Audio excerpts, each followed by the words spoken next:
All right, y'all. So I'm still planning on seeing the new Captain America movie, but I've heard of all the reshoots they had, and when somebody told me all the reshoots they had, it's been all over YouTube, the news, and everything. Apparently, Anthony Mackie says something to the notion of Captain America doesn't represent America or something like that. And I'm hearing everything except stuff about the movie. And I'm like, oh my goodness, no. Like, I'm hearing all this. I'm like, how's the movie for those who've seen it already? And I'm hearing all this other nonsense. I always say to a movie that has so many reshoots, that's not a good sign. I'm like, oh my goodness. I ain't gonna front. After Deadpool and Wolverine, I've been sitting here having nothing but hope for Marvel. Hoping that, okay, they learn from that movie and build it on after that. Even though someone did told me, and I see the point they made was they still got to release the other stuff they made before Deadpool Wolverine when they had with all their political agendas or whatever the case may be, ideologies or whatever. And I'm like, yeah, that's a good point. But I ain't gonna front. I wasn't looking. I was hoping that 2025 was the beginning of a new order, so to speak. Dude, every time, bro. Every time I try to see like what's good, what's going on with Captain America, it's something negative. And you know, is it true or not? Who knows? I know for like I'm smart enough to know it's the internet, so you gotta, I'm careful of what I accept and like what I take inside of what I don't, because the internet can lie to you a lot for clicks, so you got to be careful. But I will say, dang, I can't hear nothing good about this movie. Like, I'm a simple guy. I just want a good superhero movie, good story. I wasn't a fan much of Falcon being Captain America. Just because it was like that in the comics does not mean it worked. I wasn't a fan of it in the comics. I liked it more when Bucky was, and I wish that continued like that. But, I'm willing to give it a shot, so, and I love Sir Harrison Ford, especially play like the Red Hawk. I heard about, and that's another thing. Someone told me, so someone who did see it, spoiler warning. I'm going to give a spoiler for about 10 seconds, just so y'all know. Someone said who saw the movie that the Red Hawk is in it for 4 minutes. I'm like, there's no way. So what we saw the trailer plus maybe 3.5 more minutes, is that it? I hope that person's wrong, but that person did see the movie, so maybe I'm delusional saying I hope that person's wrong, but that's what I'm hoping. Like, a person who loves superhero movies is like a adventure for me to go see it. Like, I enjoy it. I have a good time. Hasn't been the same in the last few years, except when Deadpool and Wolverine came out. But I'm hoping that we now get back to that era of going to see a superhero movie and enjoying ourselves. I don't know. Now the question that hold up is in this video that I'm gonna look at by the Critical Drinker is, will 2025 be a year of Marvel flowers? Maybe he's about to go talk about all the stuff that I was told about. I don't know. Let's see. I'm hoping though it doesn't fly. First off, I hope it does well and it doesn't have all that old, the stuff that was ruining these movies that Disney was doing. Hopefully that's all removed. I always say, as much as I want things to succeed, I don't want it to succeed in the wrong direction. So hopefully they're in the right direction, and if that's the case, I want it to fully succeed. Let me make it clear on that, because I don't want everything to succeed. Let me make I said that earlier. I think I said that I want everything to succeed. That's not true. I want things to succeed that's in the right direction. So hopefully they're in the right direction and it succeeds. Because someone told me something that was a great point. They was like, this movie could be really good, but it fails in box office because of the past stuff that Marvel released, and so fans don't trust them to make a good project. But hopefully Deadpool Wolverine changed some people's minds. We'll see. I'm hoping, bro. But here's this video. Will 2025 be a year of Marvel flops? I hope not. But we got this. Thunderbolts. Doesn't the third Spider-Man come out? The Webverse? Spider-Verse, something like that? Doesn't that one come out this year? It's been a while since the second one, right? 2 years? A year and a half, something like that? I thought that should be out by now, but I don't know. But Fantastic Four. I'm hoping the best for that too, because Pedro Pascal as Mr. Fantastic is a weird casting. It could work though, so we'll see. But yeah, hopefully not. Hopefully it's not a flop. I actually appreciated about 20. Sorry, I'll put the original video description below.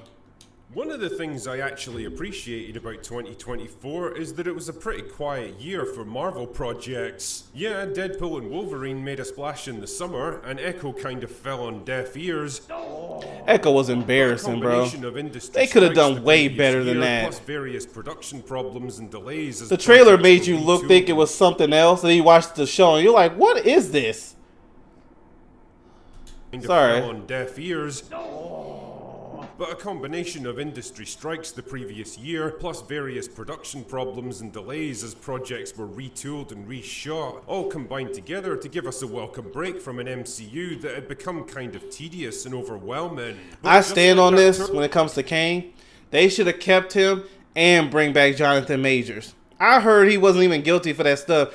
I don't really dive into too much of this stuff, but when it comes to people's personal life, but it's been all over that he was innocent.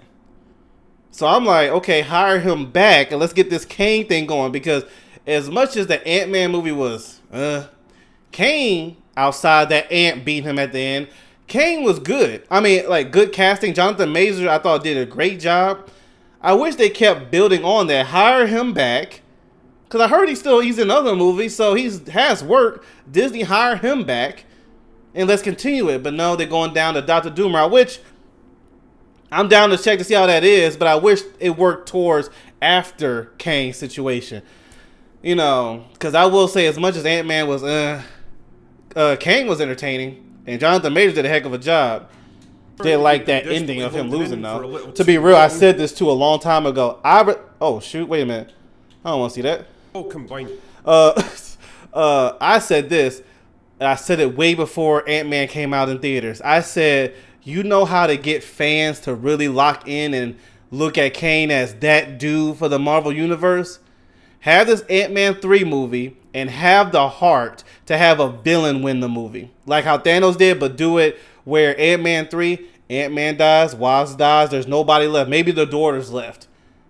Because that's the only way it makes sense to have Kang in that Ant-Man movie. That's the only way, is the fact that he wins. And they did nothing close to that. I seriously thought, because I'll never forget when I first saw the trailer, I'm like, why is Kang an Ant-Man? I'm like, you know what? They want to get rid of maybe the smaller superhero. It's kind of funny I said that considering what his power is. But you know what I mean? The less popular one. So they want to get rid of him first. Because if you know the comics, Kang was getting rid of him left and right. And they wanted to start with Ant-Man. And I was like, okay, maybe that's the only reason. I thought that was going to be like a superhero horror movie. Kang was taking them out with ease, and it's like an end credit scene that shows who's his next target. It did nothing like that, and that was the only thing that was disappointing. But Jonathan Majors in general did a great job. Together to give us a welcome break from an MCU that had become kind of tedious and overwhelming. But just like that turd that you've been desperately holding in for a little too long, sooner or later the backlog of MCU content was gonna come blasting out into the world once again. And 2025 looks set to be the year where Marvel ruin a perfectly good pair of Calvin Kleins. I'm using so many fecal analogies here, partly because I'm an immature dick and it makes me laugh. But mostly because after reviewing the lineup of upcoming projects, I think 2025 is going to go down as the year where Marvel really did shit their pants at the box office. Allow me to illuminate you. Their first big cinematic release of the year in mid-February is almost certainly going to be their biggest box office disappointment, in the shape of Captain America: Brave New Worlds. Now, I've already made an entire video going through that film's nightmarish production problems, but the high-level view is that it's a Captain America movie without Captain America, whose protagonist last appeared 4 years ago in a laughably bad TV show that saw him delivering social justice lectures and openly siding with international terrorists. I didn't like that show. Charismatic actress on the planet. The chemistry with him and Bucky's good, but you have to stop calling them terrorists. It's like, wait a minute, but that's what they are, right? This is the only language these people understand. I'm a bit confused. A production constantly on the back foot, trying to keep up with a rapidly changing cultural landscape that's been delayed, reshot, rewritten, pulled apart, and reassembled so many times. That is never a good sign when they keep doing all these reshoots and all that stuff. Efficiency, the end result of which is a production budget that's ballooned to at least $375 million. Woo! Goodness gracious. Meaning it's going to have to make well over $1 billion just to Oh break my even. goodness, dude. Oh, I didn't know that. Oh, wow. Bro, that's unfortunate, bro, because personally, it's going to take a miracle for them to make that kind of money. Like I said, I want this movie to succeed, but you're going to need... Did Deadpool make $1 billion? Actually, I think that did, but you saw what... Deadpool... We talk about Deadpool and Wolverine, Wolverine's been around for like 20 plus years, Hugh Jackman, and all that other stuff. That's different. We got a new Captain America who didn't really get much love with the TV show. I don't know if they're going to make $1 billion. Oh, man, bro. Goodness gracious. You're going to need a heck of a turnaround. There's something in this movie that's going to surprise us. Robert Downey comes as Dr. Doom in this movie. Thor shows up. Guardians of the Galaxy is back. They had to do something crazy because no offense to, I think his name is Anthony Mackie. He's not carrying this movie to $1 billion. Especially if it's true that the Red Hawk is in here for 4 minutes. Bro, if that's true, bro, oh my goodness. No offense, but considering the total lack of interest online, not to mention releasing it into the February dumping ground, this thing ain't getting close to I thought it was weird that they released it in February. It's like Disney doesn't believe in it. Event of the year is Thunderbolts, which comes out in early May. I'm interested in seeing where they go with this movie. The summer movie season. And I love Bucky. It's billed as Marvel's answer to the Suicide Squad, minus the swearing, violence, adult humor, fun storylines, and charismatic characters, of course. Don't like Taskmaster in there. They did Taskmaster dirty. Directed by a guy best known for doing one episode of Star Wars Skeleton Crew, and written by the creative genius who brought us Black Widow. This was fun! No!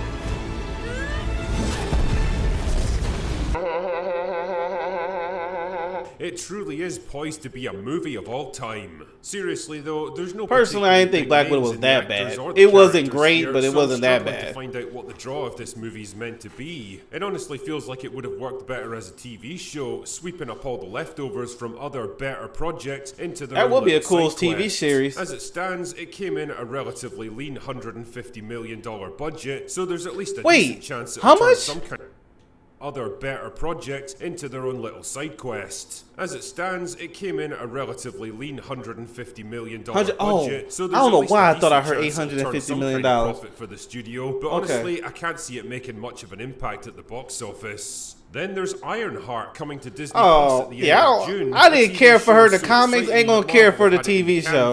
I don't know why they focusing on this. Because I think even they've begun to realize that trying to replace one of the most beloved it's just some projects I'm like, okay, come on, man. Like, come on. We could have a Punisher show, even though they already said they were about to work on that. We could remake Iron Fist. We can do Luke Cage again. There are so many better ones than Ironheart. Like, here's the thing. She wasn't really loved in the comic world either. There was a few, but...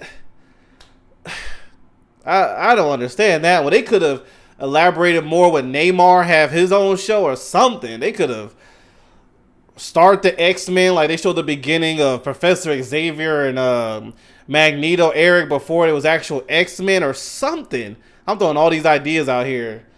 Chance it'll turn I forgot about Ironheart. I have no interest. Like I said, didn't care for the comic. Then there's Ironheart ain't gonna attract me to the Disney Plus at the end of June, a TV show. And she ain't really gonna fight crime. Let's be real. What kind of crime she gonna fight? Maybe like at the end of the season. Even they've begun to realize that trying to replace one of the most beloved characters in the entire franchise. Yeah, that's not gonna happen. Gender swap teenage prodigy who's just so much better than him in every way is an easy way to blow a couple of $100 million and piss off the whole fan base. Seriously though, from what I've been told by people on the inside, they absolutely know that this one's going to be a fucking stinker. Yeah, they had a better shot at having Tony Stark's daughter being the next Iron Man than having this. I would have checked that out, especially when you see the character progress, like in the, what is like the message he sent his daughter and all that stuff, the funeral and all that. I would, and then have Gwyneth Paltrow still be there with the whole Tony Stark organization, all that stuff. You still see that around. You see Avengers walk in back and forth. That would be cool. You know, I would have checked that out. But Ironheart? Nah, bro. Like, I can see, like, you see how she punched the car? That's probably the most we're going to get. Maybe, like, a small 3-minute fight. It's just... And then, forget the fight scene, just story. Like, there's nothing interesting about that. Of all the characters, this is the one you give their own TV show? That they've spent most of the She past should be 2 a... years desperately looking for a way to Batgirl. Oh, unfortunately, just shoot, like the dang, they turtle's took been them building 2 too years? long, Marvel have no choice So it's but to been shit done for a Ironheart while out now. into the Wow. world Yeah, and they don't try to believe in flush it. away as quickly as possible. It's just They don't another believe in expensive TV show that's unlikely to win them any new fans. After that, we've got the final big cinematic release of I the hope year, the best for this. Fantastic Four, a movie that I will feels say like the best casting is Sue. I forgot her name, but she looks like, look-wise, like a great casting for Sue. I'm on the fence with Pedro Pascal, and I'll see it. Johnny Storm is my favorite Fantastic Four. Human Torch, always loved Human Torch first, but I'm hoping the best for this. The Thing, you know, it can be good. Like it's kind of hard to mess that up. Honestly, as long as the CGI is right.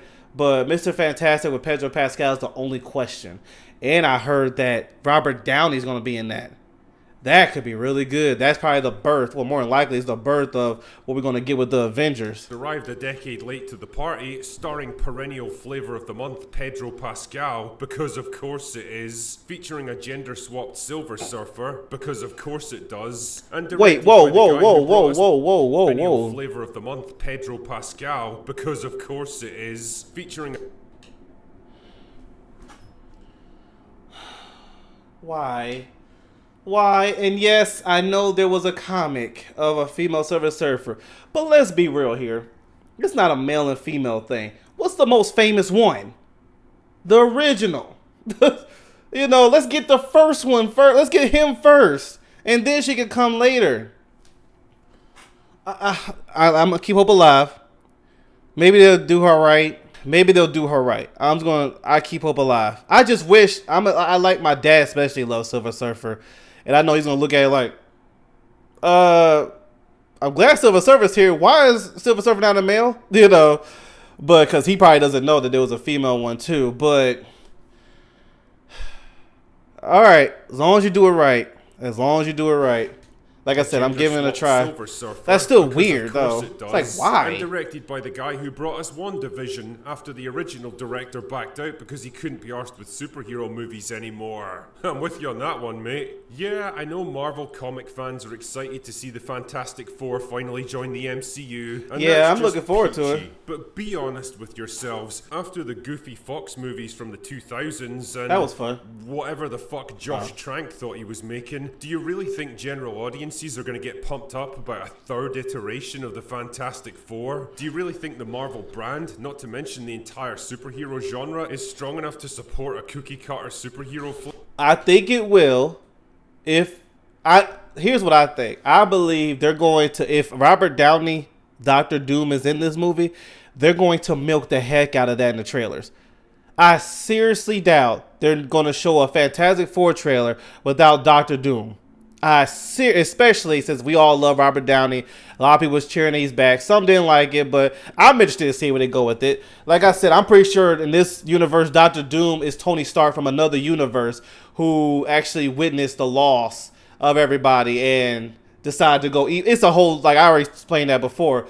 But I could see them advertising Dr. Doom a lot, because that's going to get a lot of people interested. Even if they don't care about the Fantastic Four, they want to see how Robert Downey came back. And why is he Dr. Doom? If he's in this movie, that's going to be the huge selling point. Mark my words. like this? I could be wrong on this one, but I just can't see a Fantastic Four movie in 2025 being the massive deal that they seem to think it is. Well, Guardians of the Galaxy was Marvel good, so- are quietly shitting themselves at the prospect of this film going head to head with James Gunn's Superman. Oh, and wow. Quite frankly, That's- they should be. I excuse know me, which they movie should have I'd rather changed the watch, and I dates on suspect that. I'm not alone in that. There's Because people also gonna a see bunch of Superman animated more. shows coming out on Disney Plus that Excuse me. nobody is ever going to give a shit about, and Wonder Man at the end of the year. I heard that's about that. apparently meant to be some kind of self-aware meta comedy about superheroes, made by the same studio that gave us She-Hulk. Oh heck no. Oh, so I got hiccups. But hey, Oh, at man. least it's not all bad. The trailer for Oh, Daredevil yes. Born Again actually I forgot, looks yeah, promising, Daredevil. and as long as they don't fuck it up, they might actually have the start of a decent new series on their hands. That's great and everything, but it's not like Daredevil's going to save the MCU single-handed. No, One but I'm successful watching that show, on I'll tell you Disney that. Plus is not going to reverse the general trend for this Daredevil's year, one of my and favorite based on superheroes of everything all I've seen time. So far, that trend is not And then looking Punisher's good. in there, who's I've also heard one of my it said favorite that the superheroes of all higher-ups at time. Marvel are very much aware that the franchise has gone off the rails in recent years with an oversaturated market, declining quality, superhero fatigue, and preachy activist writing all knocking holes in the mighty MCU. And that's the But thing. before they Oh, can wait, hold really on. fix This the video almost problem, over. There's a whole bunch of other Yeah. projects in the pipeline that were too far along to cancel or rework, kind of like all those shitty DC movies before James Gunn took over. And so there's not much option but to just release them, take the hit in the short term, and then hopefully move on to better prospects later. It's a nice idea in theory, but it does mean a shitty year for Marvel fans who haven't exactly been drowning in quality recently, and a very expensive series of failures for the company that has to make them. And it does make me wonder if there's even going to be enough fans left over to care when the good stuff finally comes around again. Marvel might just find that their course correction is too little too late. Anyway, that's all I've got for today. Go away now. Okay. What was? Oh, the whole thing about superhero fatigue. I don't think that's a big problem. I don't think that's a problem. I don't think there's superhero movie fatigue. I think it's bad production, bad writing, bad execution with the movies. I've always said if they did the movies right, if they did it the way they supposed to, DC included, it ain't no people would be watching it. It would still make billions of dollars now, and I stand on that. It's like you see these projects the last few years, outside of a few, like I said with Deadpool, Wolverine, Spider-Verse, stuff like that. It's been a lot of trash that's come out. A lot of people's, they're trying to preach to you with all this stuff, and there's girls rule and boys drool kind of nonsense, all this other stuff, and it's just the viewers are not dumb. That's the thing. They're not dumb. And so I believe if you did it right from the beginning and kept on after Endgame, people will be watching. They'll be making billions of dollars now. People will be watching all the shows and everything because the shows would have been done right, But that's not the case. So I don't think it's superhero fatigue. I just think it's bad production with it, which made people like myself be like, y'all go ahead with that, So hopefully, outside of Ironheart, don't the movies. What is it? Captain America, Thunderbolts, and Fantastic Four does well, but hopefully too they do well to us, because I always say this, and I say this with video games too. These companies take us for granted. In order for you to get good, successful, which what you're doing, you gotta make us happy, the fans. And all we're asking is just to give these superheroes justice. Don't put your own ideologies and teachings or whatever. Make the superheroes the way they're supposed to be. That's all. Superheroes are not hard to make. So don't be shunning people that who live lives that you don't agree with. Don't be doing none of that stuff. Just have it the way it's supposed to be. Be an entertainment company and leave it at that. And watch your checks just come in. Watch the cash flow. But companies don't want to do. They think they own. They think we're just going to just kneel down and just give them whatever they want, and we just get scraps while they preach to us. That's not going to happen. And as you've seen it, not just in movies, but in gaming stuff, gaming studios are shutting down left and right because they're not listening to. They ain't doing what they supposed to do. Let's keep it at that. But and all that, gaming, TVs, movies. I hope, like I said, 2025 is the year of. You start to see things go back the way it's supposed to be. Fans are happy. The studio's happy after that. These actors stop thinking that, they know it all. Out here acting weird, thinking they're smart, then they talk, and it's like, what? You're disrespecting the fan base Because, and then that's another thing, their movie don't work, that they disrespect the fan base. They're just this, they're racist, they're this. It's like, no, your movie was bad. People don't want to spend, movies are expensive. We don't want to spend money on a bad movie where you're sitting there preaching to us instead of giving us what the project should be. You know, so hopefully, but I do believe if Iron Man, Robert Downey, which he was Iron Man, if he's in Fantastic Four and he's Doctor Doom, which obviously that's what he's coming back to play, I can see, and he's in there a lot. I'll put it, if he's a post-credit scene, I don't think they're going to show him. But if he's in it a lot, I can see them advertising him more than Fantastic Four because they want to get the fans in. And fans want to see, why are you back? Obviously to play Doctor Doom, but what got you here? What got Doom? How did Tony Stark be Victor Von Doom? You know, that's the question. So, we'll see. Anyway, let me know what your thoughts are in the comments below. And do you think it's going to be a flop this year? I hope not. I hope not. But we'll see. Anyway, talk to you later. See ya.